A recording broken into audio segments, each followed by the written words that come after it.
Olá pessoal, tudo bem? Aqui professor Diogo voltando com vocês para mais uma aulinha maravilhosa e hoje vamos trabalhar, três temas muito importantes, temas que têm muito a ver com o exercício profissional do assistente social, os desafios desse exercício no plano do nosso cotidiano de trabalho, tá? Nós vamos hoje para serviço social e emissão de laudos, perícias e pareceres, instrumentalidade, instrumentos e técnicas do serviço social e metodologias participativas, tá? Um tema que ele tem uma conexão muito forte, que a gente pode englobar ele todinho como praxis profissional, né? A praxis do assistente social, ou seja, a nossa ação sobre o real com vistas a transformá-lo. Essa ação sobre o real com vistas a transformá-lo, ela se insere, né, dentro dessas dimensões, essas diferentes dimensões. Beleza? E aí nós vamos iniciar com a discussão sobre instrumentalidade, discussão essa que também é basilar, né, para compreender aí o trabalho do assistente social, tá? E aí vamos para a nossa primeira questão, a analisar a instrumentalidade do serviço social. Você está refletindo sobre, então vamos lá, A, os processos de trabalho do assistente social, B, o conjunto de técnicas necessárias à prática social, C, as correntes teórico-políticas que fundamentam a profissão, D, os recursos mobilizados no cotidiano do trabalho profissional e E, as racionalidades subjacentes à profissão. Então, quando a gente pensa, né, a instrumentalidade do serviço social, a gente precisa entender primeiro o que é o conceito de instrumentalidade, certo? Por quê? Porque esse conceito de instrumentalidade, ele vai nos ajudar a gente conseguir entender profundamente os significados disso, certo? Então, vamos lá para o nosso conceito de instrumentalidade. Quando a gente pensa, né, em instrumentalidade, o que a gente está querendo saber, o que a gente está querendo discutir? Primeiro, pessoal, todo trabalho social, todo trabalho, para Marx, ele é dotado de instrumentalidade, ou ele possui a instrumentalidade como uma característica sua, certo? Qual é essa característica, né? Por que instrumentalidade tem a ver com trabalho? Porque quando a gente fala que todo trabalho ele tem a instrumentalidade dentro de si, a gente entende também que a instrumentalidade ela é uma característica unicamente humana. E ela é, inclusive, o que faz com que o trabalho também seja uma característica unicamente do ser humano. Ou seja, a instrumentalidade ela é o que faz com que o trabalho ele seja ontológico, ou seja, ele seja próprio do ser humano. Nossa, Diogo, então a instrumentalidade é muito importante, demais, muito importante. E aí vamos lá para o conceito mais simples de instrumentalidade possível. Que temos uma pessoa que ela vai, certo, fazer um pão, tá? E aí na frente dela ela tem o trigo. Será que eu sei desenhar um trigo? Tem aqui o trigo, olha só, isso aqui tem o trigo, tem aqui o saco de farinha, certo? E essa pessoa tem isso aqui para fazer o pão, tá? Tem um forno também, que ela comprou um forno legal para fazer o pão. Então tá aqui o forninho aqui para fazer o pão. Ela olha para isso. E ela imagina que ao final do processo ela vai produzir um pão. correto? Só que apesar de ter aqui, olha que legal, apesar de ter aqui a matéria-prima, apesar de ter, né, o instrumento, olha que interessante, apesar de ter um instrumento para isso, então ele vai ter aqui um amassador de pão, ele vai ter aqui uma faca para cortar, ele tem os instrumentos e ele tem a matéria-prima, certo? Só que o que que ele não tem ainda? Quando ele está nesse processo, ele ainda não tem o pão. Mas o pão existe de alguma forma. Onde é que o pão existe? O pão existe aqui, ó, dentro da cabeça do padeiro. Então, dentro da cabeça do padeiro, ele consegue imaginar o pão, certo? Com o objetivo de quê? Ele vai mexer na realidade com o objetivo de fazer o pão. Então, ele vai pegar os instrumentos, vai pegar a matéria-prima, vai aplicar o processo de trabalho. E por que que eu disse para vocês que o processo de trabalho não pode ser visto desconectado da perspectiva da instrumentalidade? Porque só mexer nisso aqui não configura trabalho. O que que configura trabalho? É ele fazer isso de maneira direcionada. Direcionada ao quê? A concretizar e fazer com que este pão ele aconteça. Ele vai aparecer aqui, certo? Então esse pão ele vai aparecer a partir do momento em que esse trabalho ele é direcionado. Então, quando eu digo que o trabalho é uma característica humana e a instrumentalidade é o que torna essa característica humana, é porque é a instrumentalidade, a capacidade que nós temos de teleologia, de pensar o pão e antever o resultado que é produzido e utilizar a nossa racionalidade para concretizar este pão ao final. Então, instrumentalidade é a capacidade, certo? Que nós temos de antever o produto do nosso trabalho e direcioná-lo neste sentido. Diogo, beleza, mas eu não consigo perceber isso no serviço social. Show, pois bora lá. Tá aqui o assistente social, certo? Tá aqui o usuário. Esse usuário, ele precisa, certo? Ele chegou aqui num CRAS e ele precisa, por exemplo, se inserir num programa do CRAS para que ele possa ter acesso a um benefício eventual porque ele está numa situação de vulnerabilidade. Então, ele vai ter uma demanda, certo? Uma demanda que tem a ver com o quê? Com a garantia de direitos. Então, aqui na cabecinha do assistente social, qual é o nosso maior objetivo? Garantir direitos. Só que esses direitos, eles ainda estão no plano racional, né? Eu estou aqui imaginando que eu desejo garantir esses direitos. Eu vou trabalhar com esse usuário. Quando eu for trabalhar com esse usuário, eu vou encontrar o quê?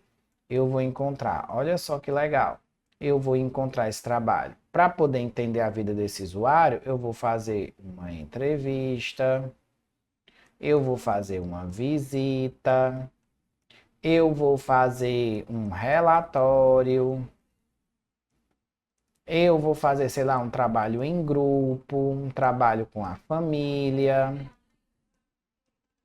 Concorda? Em grupo, família, relatório, eu vou fazer tudo isso. Todos esses trabalhos, eles estão correlacionados com o quê? Com os nossos instrumentos. São instrumentos que eu vou utilizar para trabalhar com essa pessoa. Qual é o objetivo final? É a garantia do direito. Então, quando essa pessoa consegue garantir esse direito, eu atingi a minha instrumentalidade, eu atingi o meu objetivo. Por quê? Porque eu consegui transformar não um pão, eu consegui fazer esse direito acontecer. Que essa pessoa, inclusive, pode usar para comer um pão. Mas eu consegui garantir esse direito. Então, eu tenho aqui os direitos, certo? E eu tenho os nossos processos, né? Nossos instrumentos e o direito que a gente vai concretizar. Correto? Beleza? Então, essa é a nossa instrumentalidade. Tá? Instrumentalidade. Agora sim, diante disso, a gente pode voltar para a questão e analisar novamente ela, tá? Ao analisar a instrumentalidade, você está referindo-se sobre o processo de trabalho, o conjunto de técnicas, a gente já viu que não é o conjunto de técnicas. As correntes que fundamentam a profissão, a gente viu que não tem nada a ver com isso. Recursos mobilizados no cotidiano, recursos não. Racionalidades subjacentes à profissão, sim, racionalidades. Por que racionalidades?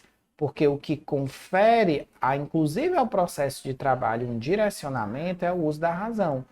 E é o que faz com que a gente tenha uma instrumentalidade nos processos de trabalho. Sem a razão, fica uma ação por ação. É por isso que, apesar das pessoas dizerem que as formigas são muito trabalhadoras, formiga não é trabalhadora. Porque a formiga não faz trabalho. Desculpe, senhoras formigas, mas até existe uma razão?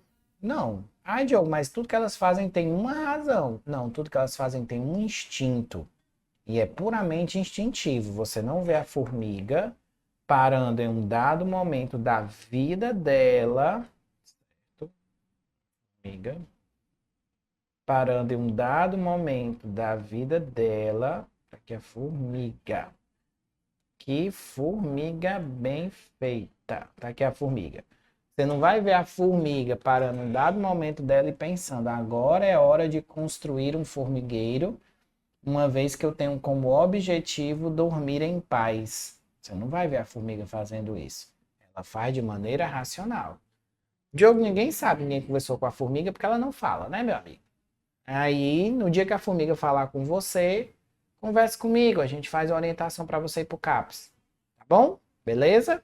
Então, formiga não trabalha. Resposta aí, letra E. 2. De acordo com Yolanda Guerra, 2012, a instrumentalidade do serviço social refere-se à capacidade, qualidade ou propriedade que a profissão adquire na sua trajetória sociohistórica, como resultado do confronto entre. Então vamos lá. A gente já falou que instrumentalidade é a nossa objetivação, né? A gente objetiva alguma coisa. Então ela tem a ver com a capacidade, com a qualidade ou a propriedade que adquire a profissão, com aquilo que é próprio do assistente social. Quando eu digo que o nosso objetivo profissional é concretizar direitos, lembra que eu fiz isso? Pronto, o objetivo é concretizar direitos. O objetivo do psicólogo não é concretizar direitos. O objetivo do sociólogo não é concretizar direitos. Do médico não é concretizar direitos. Ou seja, é a nossa instrumentalidade, é o nosso objetivo que diz quem nós somos. Ou seja, que fala especificamente quem é o assistente social. E isso faz com que haja um reconhecimento social da profissão. Então, quando a gente fala sobre isso, a gente está dizendo sobre o reconhecimento social da profissão. Há um reconhecimento social da profissão a partir do momento que a instrumentalidade, né, ela é constituída. Isso é um reconhecimento social da profissão.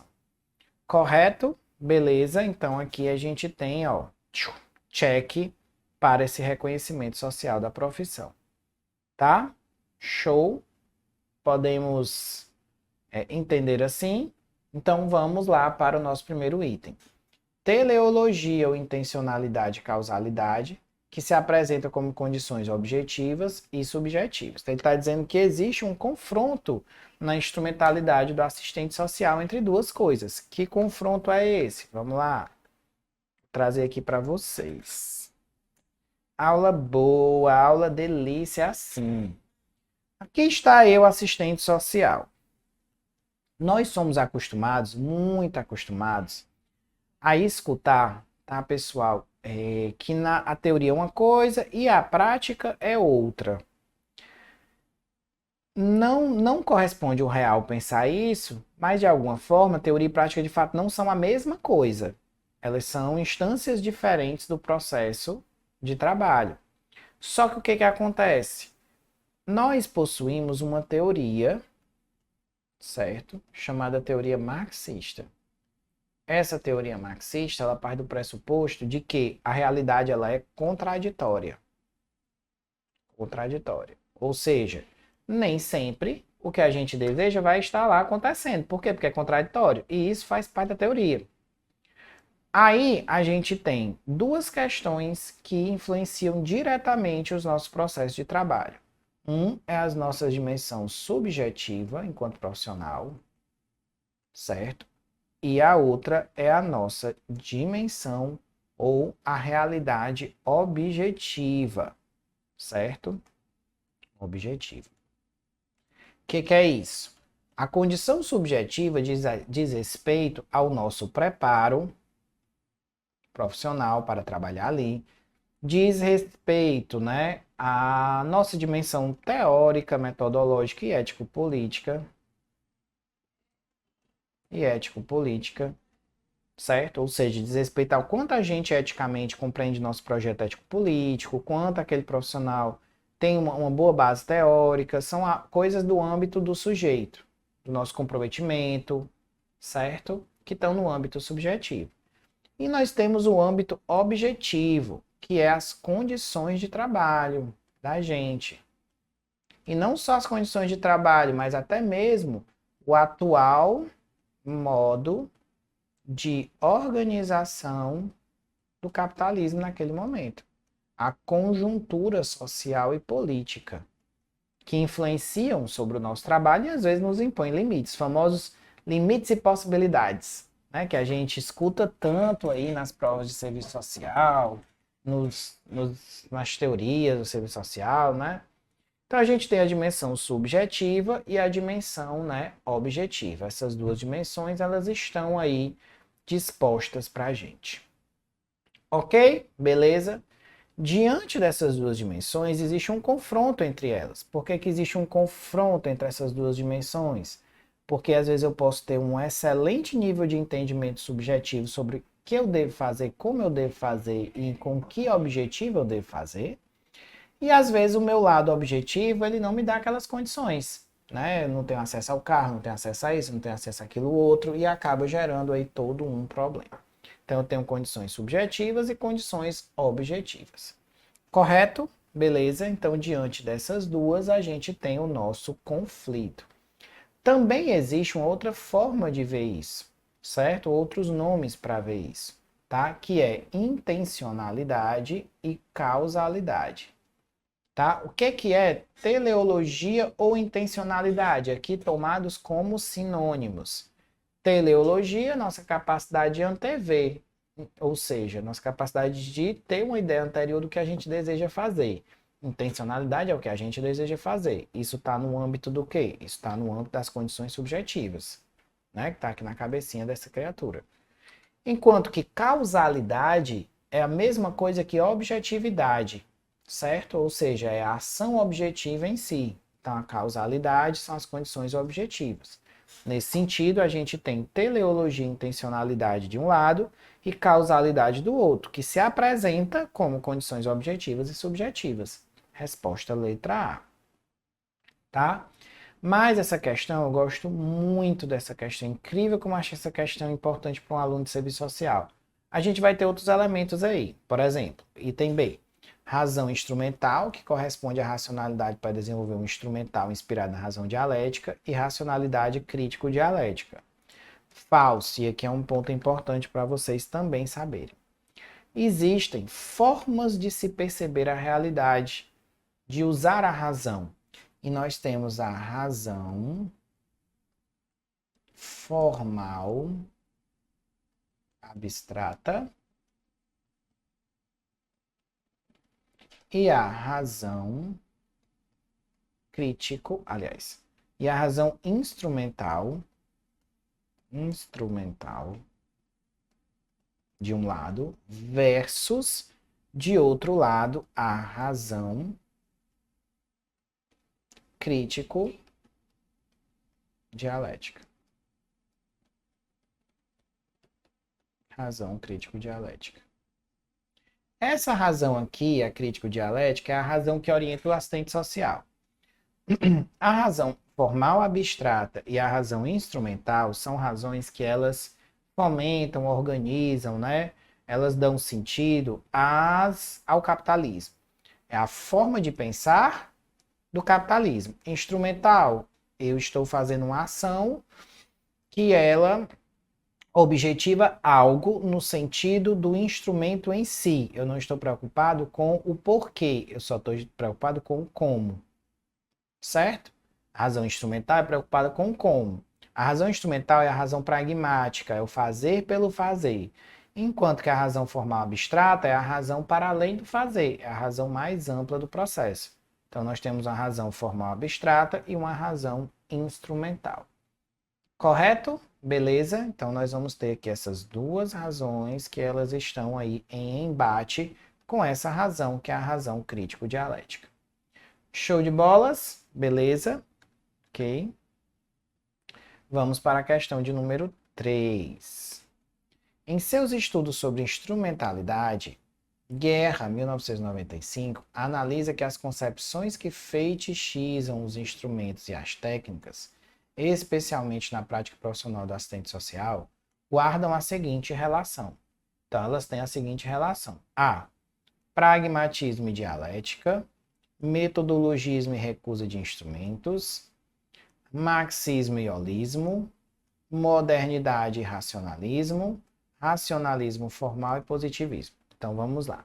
Pensando em instrumentalidade, ele diz que tem as concepções que fetichizam instrumentos e as técnicas. O que é fetichizar instrumentos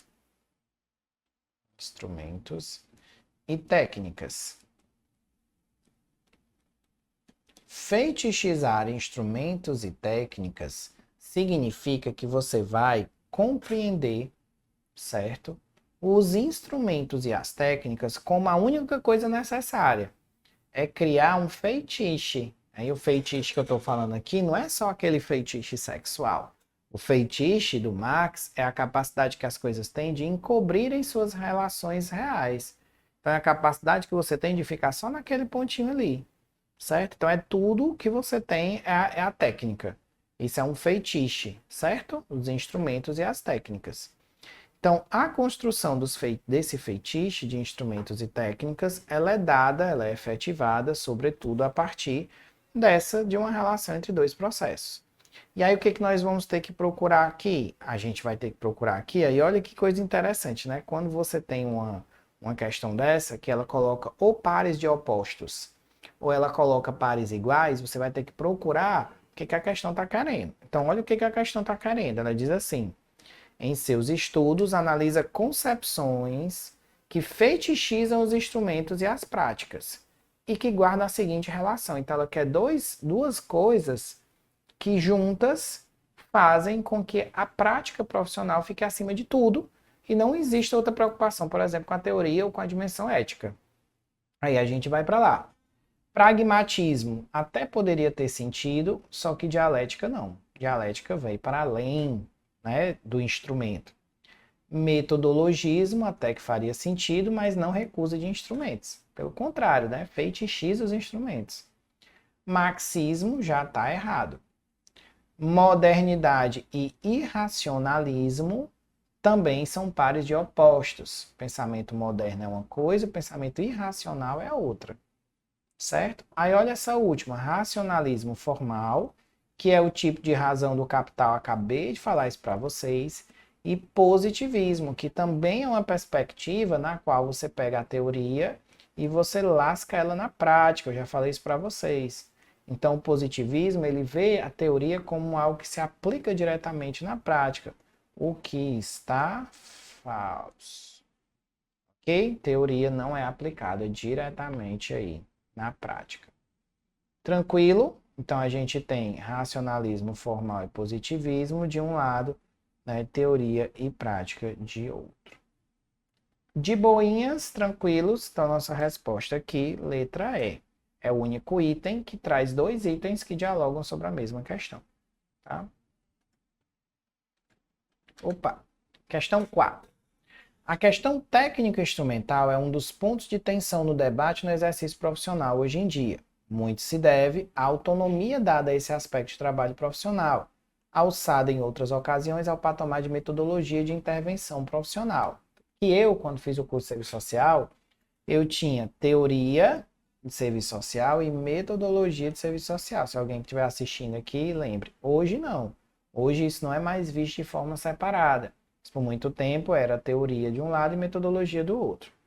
O debate atual sobre instrumentalidade, capitaneado por Guerra, aponta, no entanto, para outra direção. Para essa autora, a instrumentalidade adquire o sentido de a. Materiais, métodos e técnicas que possibilitam a perspectiva de qualificação para o domínio técnico instrumental. Então, o que é instrumentalidade? Está dizendo que instrumentalidade aqui é método e técnica. Instrumentalidade é método e técnica? Não. É instrumentos que são usados para a gente conseguir efetivar a instrumentalidade. Tá? Fala. B. Uma particularidade que tem a capacidade de articular as dimensões da profissão e convertê-las em respostas profissionais, em estratégias políticas e em instrumentos técnico-operativos. Parece bem mais lógico, né? Falou em racionalidade, particularidade, capacidade, a gente já vai ficar mais atento. Vamos ler os demais.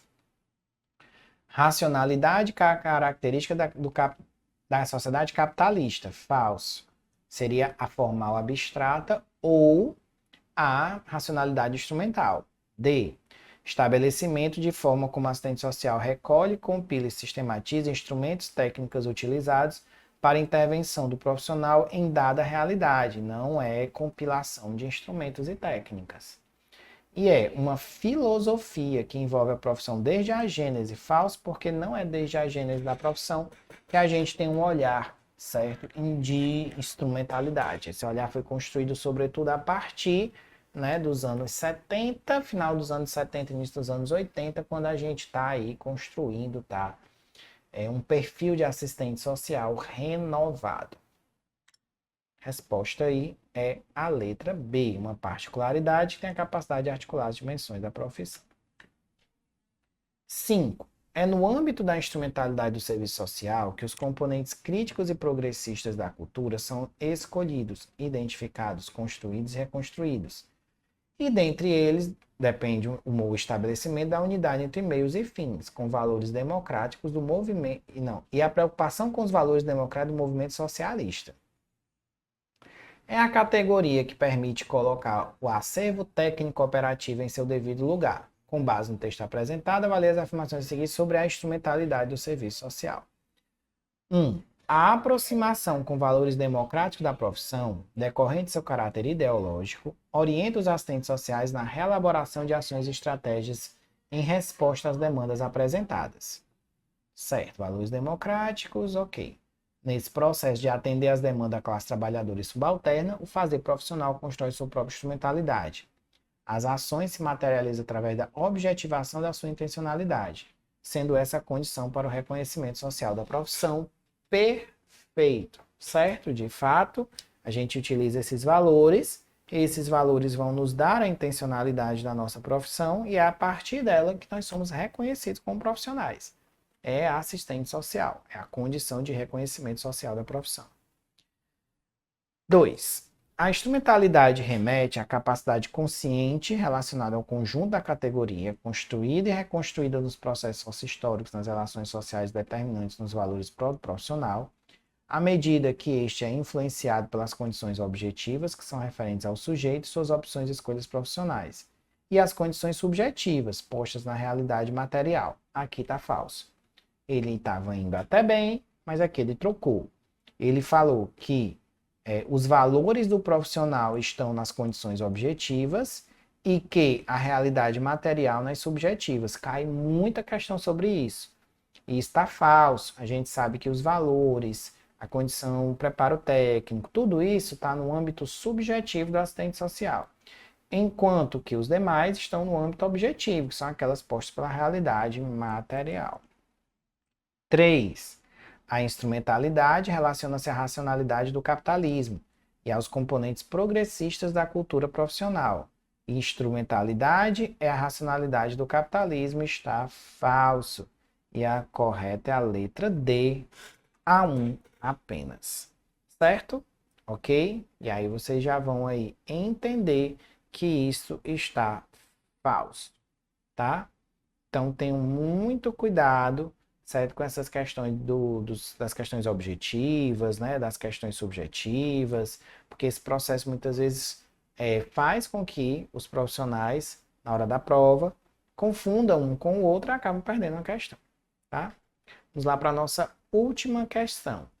Uma das mudanças no rumo da análise do exercício profissional, fruto dos debates que acompanharam o processo de construção das diretrizes curriculares, refere-se à busca de afinar e refinar a tradicional análise chamada prática, que passa a ser tratada como um tipo de trabalho especializado que se realiza no âmbito dos processos de relação de serviço social.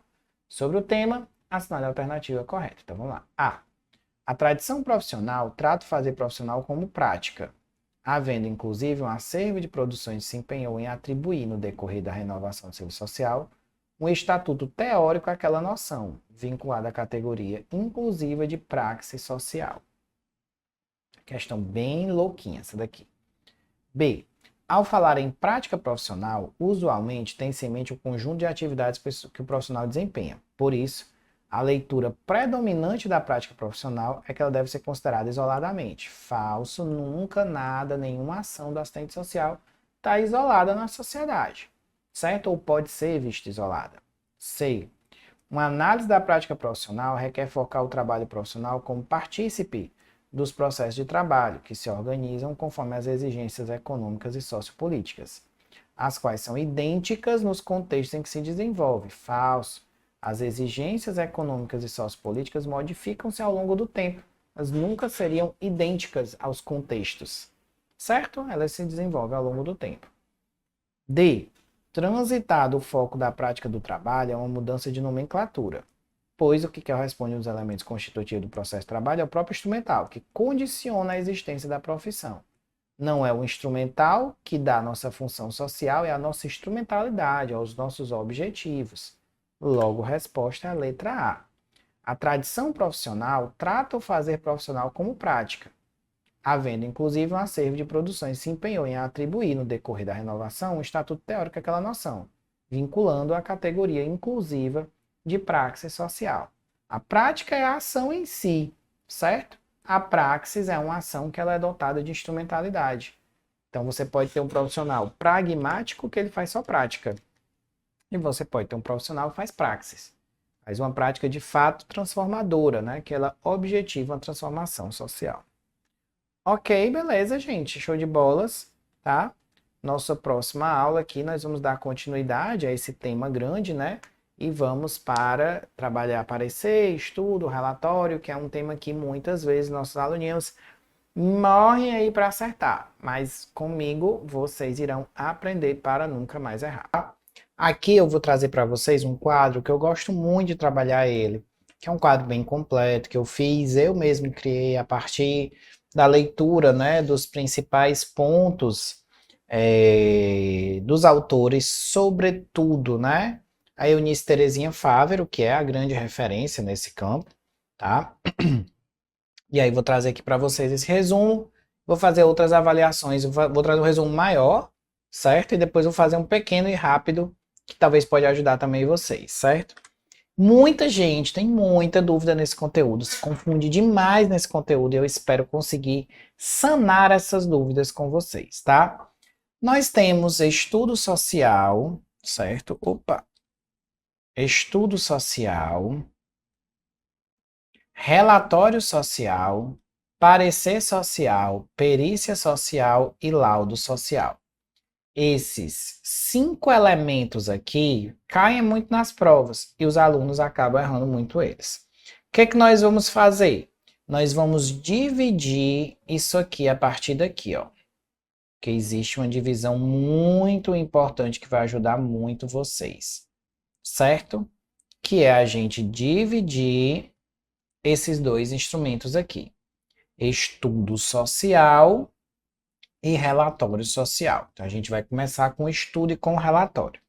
Certo? Vou botar até outra cor aqui. O que é um estudo social? O estudo social é todo o processo de investigação social. Ele visa conhecer e interpretar a realidade social. Ok? Então, ele é todo o processo de investigação social. 2. Ele se utiliza de diferentes metodologias. Todo o processo de estudo social se utiliza de diferentes metodologias. Tá? 3. Ele pode utilizar como metodologias a visita domiciliar, as entrevistas, as visitas institucionais, encaminhamentos, pesquisas, documental, bibliográfica. E geralmente o estudo social ele visa, né, compreender os determinantes socioeconômicos que incidem sobre aquela realidade. Quando eu falo todo o processo de investigação social, eu estou dizendo que se o processo vai investigar socialmente algo, ele é um estudo social. Os estudos sociais, eles são utilizados por todos os assistentes sociais, se assim precisarem, em todos os campos de trabalho do assistente social. Não existe nada que ela vá diminuir o estudo social de ser utilizado em um espaço. Se eu estou na saúde, eu preciso compreender melhor a situação de vida, né, as características sociais e econômicas de uma família, estou utilizando um estudo social. Se eu estou na habitação, estou fazendo um estudo social. Se eu estou no jurídico e vou conhecer a realidade e interpretar, eu estou fazendo um estudo social. Então, o estudo social serve para tudo. Ok? Tudo que é aquilo que busca conhecer e interpretar a realidade. Existe também um termo utilizado, estudos socioeconômicos, que é muito próximo do estudo social e que, inclusive, alguns autores de serviço social consideram eles como sinônimos, tá? Estudos socioeconômicos, que são os estudos que a gente faz para entender e conhecer aquelas características sociais, né, daqueles sujeitos. Diogo, um estudo social, somente um assistente social pode fazer? Vai depender sobre o que ele é. Se o estudo social é sobre a matéria de serviço social, apenas o assistente social pode fazer. Mas se é um estudo social sobre algo que não é apenas a matéria do serviço social, que não é solicitado ao assistente social, que não está no rol das nossas atribuições, aí não. Tá? Relatório social. O que é um relatório? Relatório social é a peça aonde se documenta o estudo social. É um documento, certo? Um documento onde você escreve a respeito do estudo que você fez. Ele é descritivo e contempla o estudo e a pesquisa feita. O profissional escolhe o que relatar de acordo com sua percepção. Então, eu vou fazer um relatório de acordo com a minha percepção. Eu posso colocar encaminhamentos, triagens, ações, datadas com descrição da visita domiciliar, tudo que aconteceu, que eu achar importante, eu boto no relatório. E um relatório, ele pode ou não apresentar no seu final um parecer social. Aqui a gente começa a sair um pouquinho do que eu quero. Por quê? Porque o que eu quero que você entenda de primeiro, o estudo social pode ser feito por qualquer profissional em qualquer área. O relatório é o documento que documenta esse estudo feito por qualquer profissional em qualquer área. Certo? Ele não é obrigado a ter parecer. Tá? Só que o que acontece? Existem campos de trabalho nosso em que nós somos pedidos, convocados para emitir uma opinião.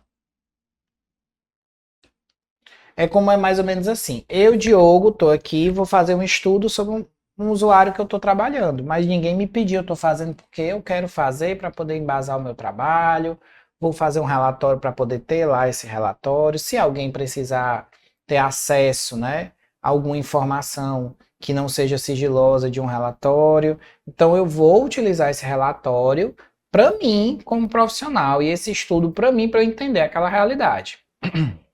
Então, pode ser usado em vários campos. Só que existem situações em que é pedido para mim. Então, vai ser tipo assim, Diogo, eu preciso, se a gente receber um chamado, uma comunicação, solicitando de você, certo? Solicitando de você que você fizesse, um estudo sobre uma determinada situação que o juiz pediu para você avaliar, porque ele quer uma opinião de um assistente social. Quando o pedido pede a opinião de um assistente social, ele está pedindo a posição técnica desse profissional. Ele está pedindo para ele um parecer social. Certo? Então, o que é o parecer social? Parecer social é uma posição técnica, um pedido, né? Uma posição técnica que é feita pelo assistente social porque ele foi pedido para fazer. Alguém pediu que fizesse um estudo e nesse relatório você emitisse um parecer, correto? Esse parecer ele é sucinto, então ele não é uma coisa muito grande, ele vai no final, ele é indicativo e conclusivo, sou favorável, sou desfavorável, ou não tenho como ser favorável no momento, ou não tenho como ser desfavorável no momento, em função de me faltar isso, isso e isso, preciso de mais tempo. Mas ele tem que ter um objetivo no final. E ele tem a função, o objetivo, né, concretizar direitos sociais. Tá? Então, parecer uma posição técnica, sucinta, indicativa e conclusiva, e o objetivo é concretizar direitos sociais. Certo? Isso é um parecer. Em que situação você vai fazer um parecer? Se for pedido, convocado ou solicitado emitir uma opinião. Até aqui tudo bem. Diogo, todas as áreas pedem parecer? Não. Geralmente as áreas que pedem um parecer do assistente social, 90% são as áreas ligadas aí de alguma forma ao espaço, né, sociojurídico, ao campo sociojurídico, ao espaço sociojurídico. Certo? Ok? Vamos lá. O que é a perícia? A perícia, ela é um estudo social, aqui é importantíssimo, a perícia ela é um estudo social que ela tem como objetivo emitir um parecer. Então, toda perícia é um estudo social, mas nem todo estudo social é uma perícia. Por quê? Porque eu posso fazer um estudo social sem objetivo de fazer parecer, certo? Então, a perícia, ela visa o quê? Ela visa produzir um conhecimento técnico, em geral no judiciário. Esse conhecimento técnico, ele tem como objetivo embasar uma demanda solicitada ao profissional, um pedido. E ele vai combinar o estudo necessariamente com o parecer. Então, a perícia ela é um estudo social que tem obrigatoriamente um parecer dentro dela. Certo? Isso é uma perícia social, tá? E ela geralmente é feita quando é solicitada a autoridade judiciária para formar provas num processo. Ela precisa de uma perícia, de um perito, que ele vai fazer um estudo social e vai construir um parecer ao final. Quando ele faz esse estudo social e o parecer, óbvio, ele precisa escrever isso. Então, ele precisa fazer um relatório. Só que a gente não vai mais chamar de relatório. Se a gente está botando um parecer obrigatoriamente dentro dele, que é fruto de uma perícia, esse relatório passa a ser laudo social. Então, o que é o laudo? O laudo é um relatório. O laudo é um relatório. Então, o laudo social ele é um relatório social. Só que ele é um relatório, certo? Ele é um relatório que ele não necessariamente, né, ele é um relatório social que ele não necessariamente, que ele necessariamente tem um parecer, certo? Então, todo laudo é um relatório, mas nem todo relatório é um laudo, pela mesma razão da perícia e do estudo social. É como se perícia e laudo fosse estudo social e relatório, só que com parecer.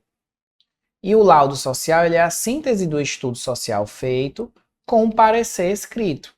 Ele é um relatório, porém com a finalidade específica que é subsidiar uma tomada de decisão judicial, ou seja, escrever um parecer para dar subsídios, para dar elementos para que o Poder Judiciário possa tomar um posicionamento. Ele resume todos os procedimentos técnicos utilizados e traz em si um resumo do estudo da perícia e um parecer social. Certo? Só que o que acontece? As confusões que se tem diante disso, elas se dão porque existe uma confusão nos próprios espaços de trabalho dos profissionais de serviço social com esses termos. Vou dar um exemplo. Eu trabalho no judiciário e os meus escritos eu coloco estudo social, já cheguei colocando estudo social e já cheguei colocando relatório social e parecer social. O correto seria perícia ou laudo. Só que meio que se convencionou no judiciário a dizer que perícia é aquela feita pelo pelo perito que é fora do âmbito judiciário, que ele é chamado pelo judiciário para fazer uma perícia, que é diferente daquele perito que já está lá como um profissional do cotidiano. Isso é uma convenção, isso não tem canto nenhum na nossa teoria. Na nossa teoria, a gente tem estudo social e relatório social como os âmbitos mais gerais, perícia e laudo social como aqueles feitos quando há uma solicitação para emissão de parecer e opinião técnica. Pronto. Sabendo isso, teoricamente você vai muito longe. Essas dificuldades, por assim dizer, de elementos que são outros além disso, da prática do assistente social, né? Do exercício profissional do assistente social, nestes espaços, eles são elementos que vocês devem deixar de fora na hora das questões, porque não importa. O que importa para a gente aqui está muito claro, certo? Vamos lá. Quanto às disposições estabelecidas na Resolução CEFES 557/2009, sobre a emissão de pareceres, laudos e opiniões técnicas conjuntas entre assistente social e outros profissionais, assinale a alternativa correta. A. O assistente social, ao emitir laudos, pareceres, perícia e qualquer manifestação técnica sobre a matéria de serviço social, deve atuar com autonomia relativa, respeitada as normas legais da instituição empregadora. Vamos lá. Tem dois conteúdos que caem sobre isso aqui nas provas, certo? Tem um conteúdo que cai, que é isso aqui, você saber diferenciar, um do outro, beleza? E o outro conteúdo que cai é sobre, né, é um conteúdo muito comum, que cai sobre essa resolução 557/2009, que é a resolução que trata, né, da emissão de laudos, perícias e pareceres. Essa resolução é uma resolução muito estudada dentro do serviço social, certo? Por quê? Porque até 2009 havia uma prática que eu cheguei a ver porque eu fui estagiário, né, do judiciário, na qual você fazia relatório psicossocial, e esse psicossocial ele era tudo misturado. Então você tinha a opinião técnica do AS e a opinião técnica do psi, tudo junto, certo? Só que o que vai acontecer? A gente vai ter aqui um problema, porque acabava misturando, né? Acabava misturando os processos de trabalho dos dois. E essa mistura desses dois processos de trabalho levava, tá, pessoal, a um problema real. Que problema real é esse? Levava a uma dimensão, certo? Específica da prática profissional. Essa dimensão específica da prática profissional confundia esses dois, certo? E gerava incompreensões sobre o que é a atribuição de cada um. Então, a resolução CEFES 557/2009 veio para botar um fim nisso, certo? E ela vai dizer o seguinte, olha, só quando o trabalho for feito em conjunto, né? E é importante que seja feito em conjunto, inclusive o Código de Ética diz que é dever do assistente social, né? Quando possível, participar de equipes multiprofissionais e incentivar o trabalho interdisciplinar, só que existem limites, e essa foi a resolução que colocou esse limite, que esses pareceres, perícias, né, e laudos têm que ser feitos destacando que é a atribuição do assistente social separadamente de outros profissionais, tá? Então não é você fazer com autonomia relativa, né, respeitada as normas da instituição empregadora, porque o foco não é a instituição empregadora. B. O assistente social deve, somente quando necessário para o serviço, integrar equipes multiprofissionais. Falso. Ele deve sempre que possível, e não somente quando necessário. C. O entendimento ou opinião técnica sobre objeto de intervenção conjunta com outra categoria e ou equipe deve ser colocado junto com as opiniões técnicas das outras categorias. Falso. Ele não é colocado junto. E D. No atendimento multiprofissional, a avaliação e discussão da situação poderá ser multiprofissional, respeitando a conclusão manifestada por escrito no âmbito de intervenção de suas atribuições privativas. Então, eu posso discutir com meu colega psicólogo ou a minha colega psicóloga, mas ao final, quem vai realmente colocar o ponto final nesse processo, certo? Tá? O assistente social com sua opinião profissional sobre ele mesmo. Tá? Então, a resposta aqui é o item D. 2. Magalhães nos apresenta uma conceituação dos chamados instrumentos utilizados na comunicação escrita. Dentre eles, a autora cita os relatórios e laudos. Adotando a conceituação da autora sobre laudos e relatórios, analisa as afirmativas abaixo. 1. O relatório é o documento escrito no qual um perito com especialização na área emite um parecer. 2. O relatório é um documento em que é descrito ou relatado o que foi possível conhecer por meio de um estudo. 3. O laudo é um documento escrito que contém parecer, uma opinião conclusiva que foi estudada e observada. E 4. O laudo se caracteriza pela exposição detalhada de todas as providências tomadas em determinadas situações e serve para justificar os encaminhamentos adotados. Então, vamos lá com base no que eu já mostrei para vocês, isso aqui eu já discuti com vocês, certo? 1. O relatório é o documento escrito no qual um perito com especialização na área emite um parecer. O relatório, olha como isso gera confusão, né? Porque o que eu disse para vocês? A gente tem uma confusão por achar que relatório e o laudo são a mesma coisa, mas é como eu disse, nem todo laudo é relatório, mas, aliás, nem todo relatório é laudo, mas todo laudo é um relatório. Então, quando a gente vê isso aqui, o relatório é o documento escrito por um perito que emite um parecer, não necessariamente, porque você vai ter relatórios que não têm parecer. Se aqui no lugar de relatório tivesse laudo, estaria perfeito. Ok? Aí, olha só o 2. O relatório é um documento que é descrito ou relatado que foi possível conhecer por meio de um estudo.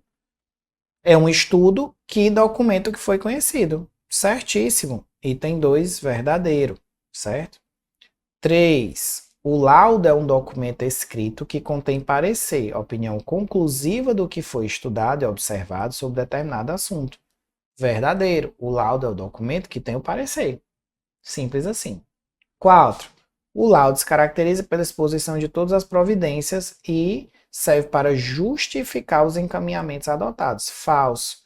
O objetivo do laudo não é justificar os encaminhamentos, é emitir um parecer com uma opinião técnica fundamentada para fim de garantia de direitos, de provas processuais. Então, a nossa resposta aqui é o item C.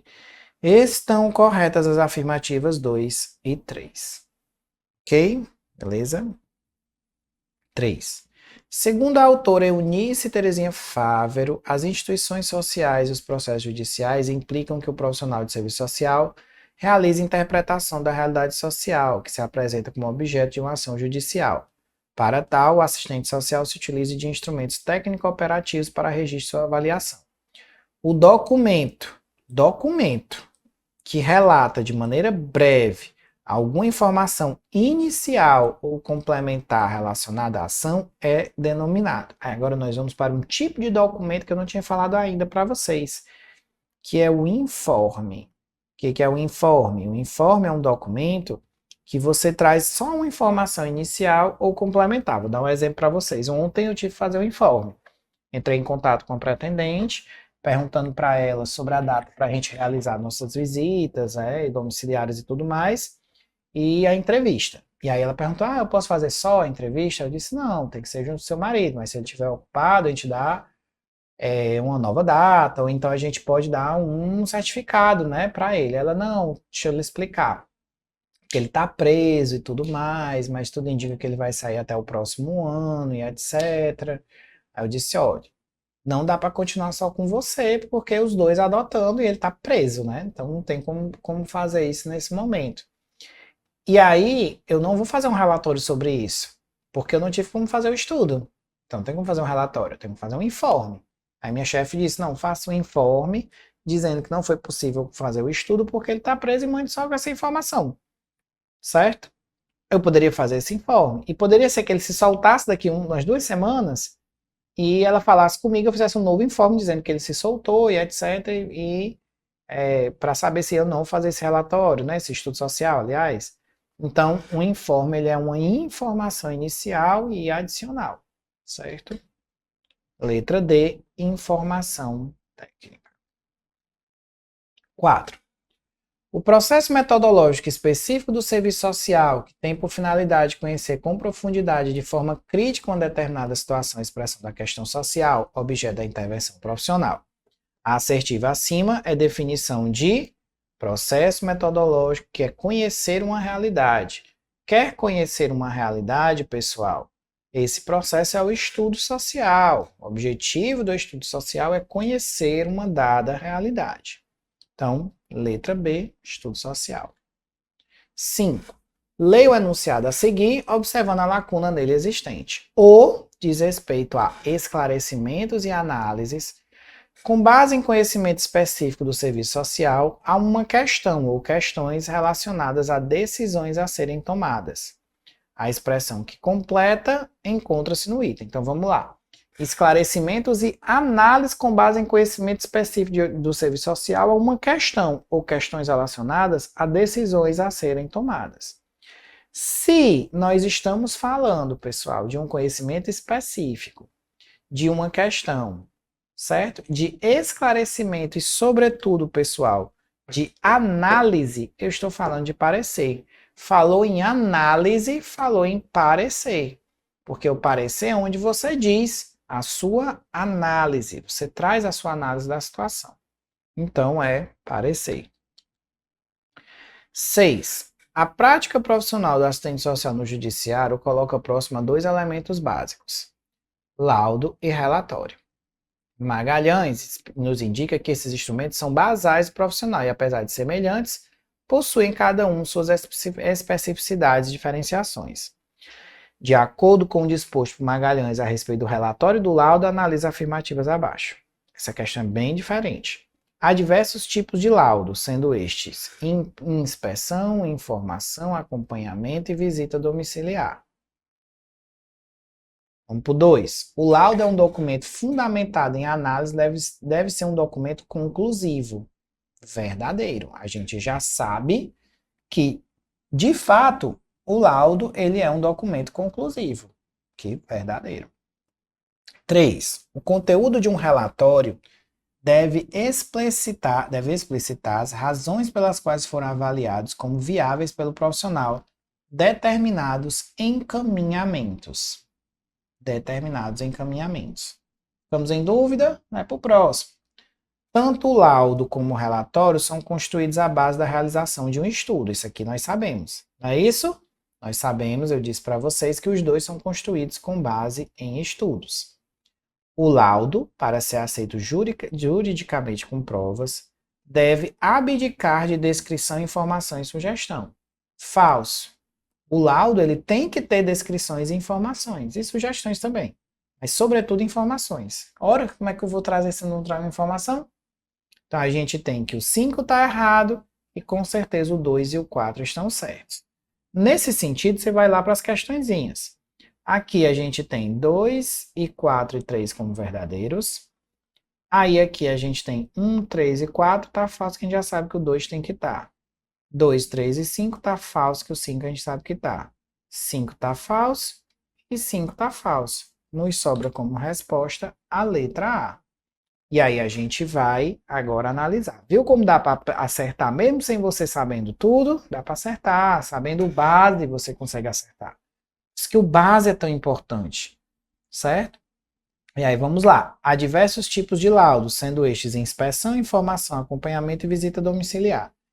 Inspeção, laudo de inspeção existe? Existe. Laudo de informação não existe.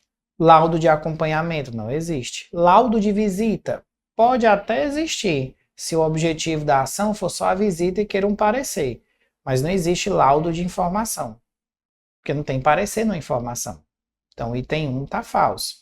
E o item 3, o conteúdo de um relatório tem que explicitar as razões pelas quais foram avaliados como viáveis determinados encaminhamentos. Lembrando que um relatório, você bota os encaminhamentos que você fez no relatório sem nenhum problema. Foi encaminhado para o CAPS, haja vista isso, isso. Não tem nenhum problema, certo? Ok? Então a resposta aqui, letra A. 7. De acordo com Santos, Filho e Bacchis, e com Santos e Noronha, consensualmente, são entendidas como os principais instrumentos de intervenção profissional utilizados pelo assistente social. Aí nós vamos lá. Instrumentos de intervenção. Ele coloca relatório, parecer e evolução, entrevista, grupo e visita domiciliar, observação, relacionamento e abordagem, informação, documentação e encaminhamento. E aqui, pessoal, é muito fácil. A gente trabalha com entrevista, com trabalho em grupo e com visita domiciliar como os nossos 3 grandes instrumentos de intervenção profissional, porque são instrumentos de intervenção, porque eu estou intervindo diretamente, né? Então, eu vou lá na entrevista, vou lá no grupo, vou lá na visita, instrumentos de intervenção profissional. Ok? Resposta aqui, letra B. 8.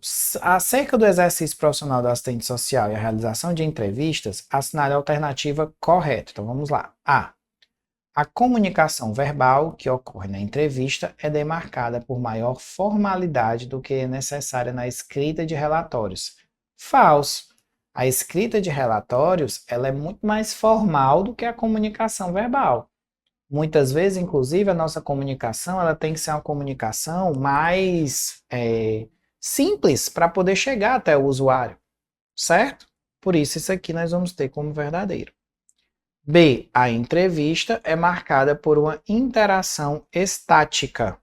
Falso. Né? Estático é parado. Nunca que uma entrevista seria uma interação estática. C. A entrevista integra somente a dimensão interventiva da profissão. E aqui está falso, certo? A entrevista ela integra todas as dimensões. Inclusive, pessoal, todos os trabalhos assistentes sociais, em todos os campos, eles sempre vão produzir, né, dimensões múltiplas. Nunca só uma dimensão. Correto? D. Um dos elementos fundamentais que integram a entrevista é o diálogo, que requer ao profissional qualificação necessária para desenvolvê-lo. Então, de fato, você tem que ter um diálogo, né, e uma qualificação necessária para desenvolver esse diálogo. Resposta letra D. 9. Em relação aos conceitos de perícia social, estudo social, parecer, pesquisa social e relatório social, assinale a alternativa correta. A. Perícia social é um instrumento processual no qual o assistente social realiza um exame técnico de uma situação a fim de fundamentar uma decisão judicial sem emitir parecer. Falso. Perícia tem que emitir parecer. Ponto final. B. Parecer social é estruturado a partir de elementos como identificação, metodologia, relato analítico e conclusão. Falso. Parecer é só a conclusão. Não precisa disso tudo aí, não. Falso. Sobrou 3. Pesquisa social consiste em coletar dados a partir de instrumental definido pelo assistente social. Aqui a gente já tem um negócio estranho. A pesquisa é coletar dados a partir de instrumental? Falso. Que define a pesquisa social, ela é ser feita com direção à sociedade. Entendam que a pesquisa, né, a pesquisa social em si, ela é um ato de pesquisar o real, e não é só a pesquisa no sentido acadêmico. É a pesquisa como algo natural do trabalho do assistente social. A gente está sempre pesquisando, certo? D. Relatório social é o instrumento pelo qual o assistente social realiza um exame de situações sociais com a finalidade de subsidiar uma pesquisa. Falso. O relatório não é para subsidiar a pesquisa. O relatório é fruto de uma pesquisa que foi feita que embasou aí um estudo social, certo? E estudo social é um instrumento utilizado para conhecer e analisar a situação vivida por determinados sujeitos e grupos sociais sobre os quais fomos chamados a opinar. Perfeito do conceito de estudo social. Ok? Beleza? Diogo, mas se a gente for chamado a opinar, não deveria ser perícia? Não, porque chamado a opinar é diferente do qual se pediu uma opinião técnica. Chamado a opinar é que nós estamos aí sendo chamados de alguma forma no nosso trabalho a dar um direcionamento para aquela situação. Aqui não se configura como um laudo em si, serve como estudo. Para ser laudo tem que falar de parecer. Ok? Beleza? Resposta aí a letra E. E 10.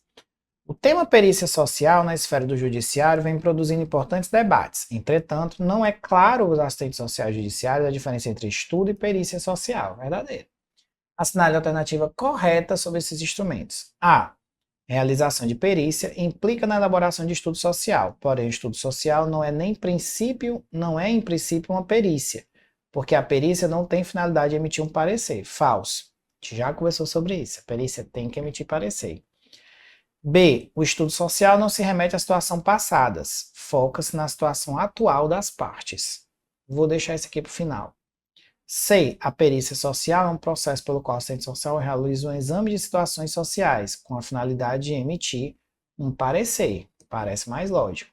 D. Para a elaboração de perícia com maior precisão, o perito deve estabelecer vínculo de intimidade com as partes.